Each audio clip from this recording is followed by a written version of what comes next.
So what is the rule for closing? Well, I'm sure you have tried to close people that you shouldn't be closing.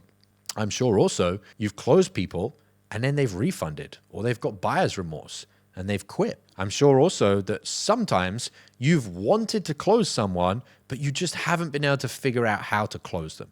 Why is that? Well, you're not following the right rules when it comes to closing. So what is the rule? And then I'm going to explain it. The rule is only sell people who have a high likelihood of success. Now, success in what?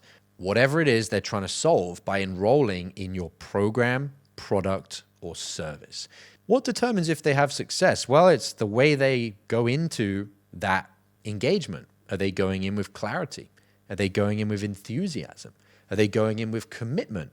Are they going in with a vision, something that means something to them that's going to pull them forward? Are they going in with confidence that they can make it happen with the support that you're going to give them in the program or the service? If they don't have those things because they have limiting beliefs or mind viruses or logistical constraints, they've got too many other things going on. If you bring that person into the program and somehow they actually enrolled, they're not going to do well. And that is a disservice to you. That is a disservice because they'll probably refund and you should have a conscience. It is a disservice to the prospect because they'll really struggle or they'll fail and now they've lost the money as well for the investment. And it is a disservice to your business owner, the offer owner, because they're going to be a nightmare client.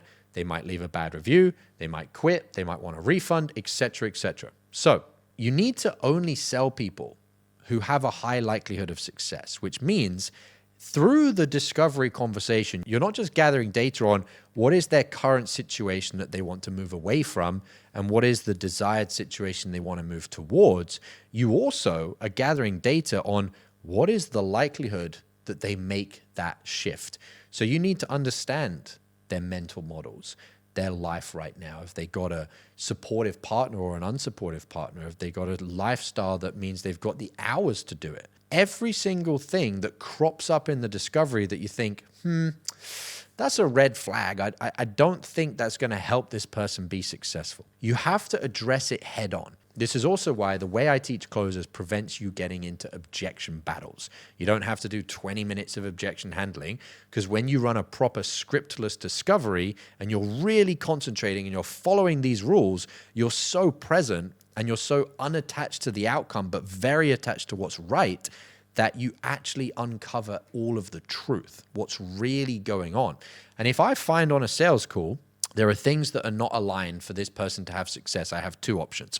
I tell them and they say, you know what? Yeah, I'm not going to have success if I don't fix my certainty or commitment or this limiting belief that's going to make it impossible for me to do something. I'll give you an example.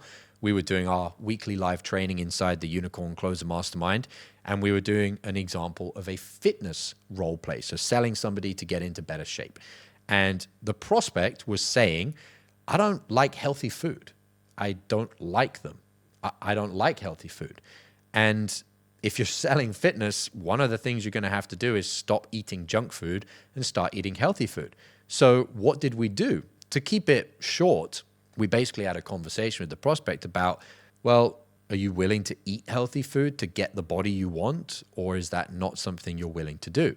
And through the conversation, we had to get the prospect aligned that even though they don't like doing that, they're willing to do it consistently and promise themselves and us that they will stick to it so that they can get the goal that they want.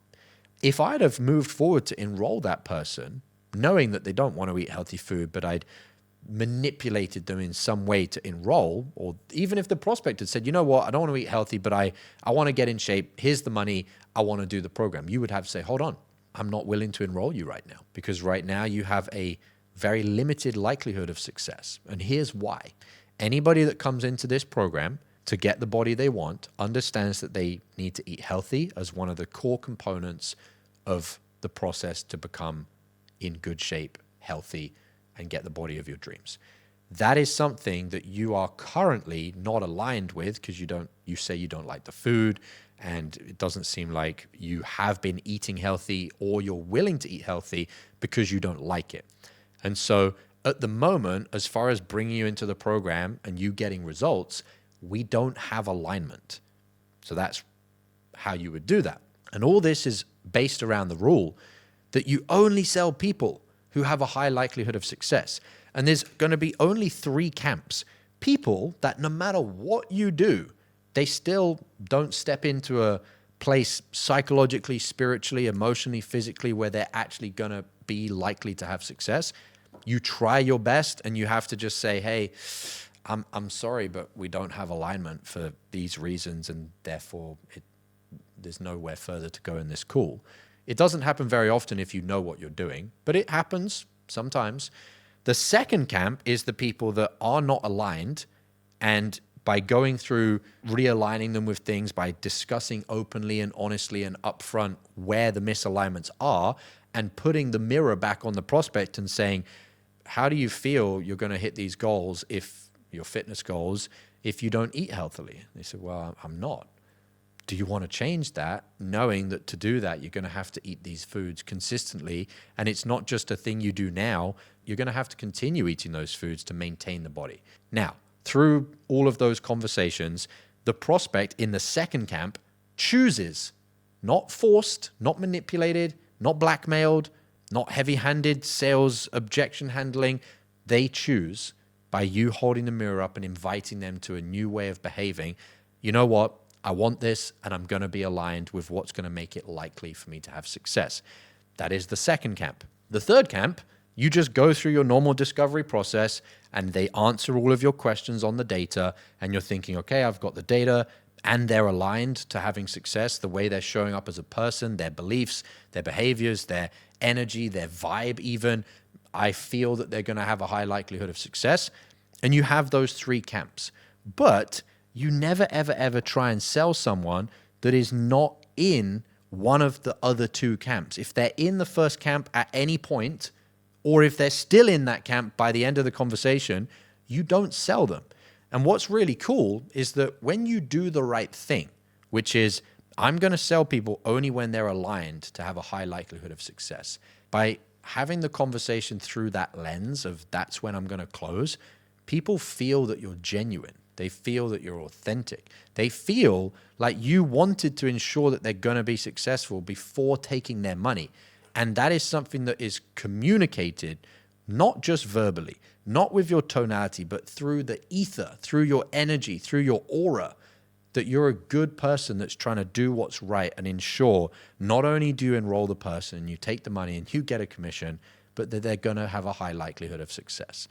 How many deals have you already lost this week that you could have closed but didn't because you were out of state?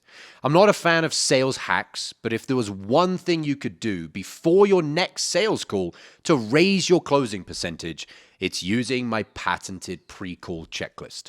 Imagine taking just 60 seconds to read 5 to 7 personalized bullet points on a piece of paper, and as unbelievable as it may sound, puts you into the optimal state to access your highest sales skills on every call. That's the pre-call checklist. I'm going to show you how to create your own. All you need is a piece of paper and to go through the training that I'm going to give you.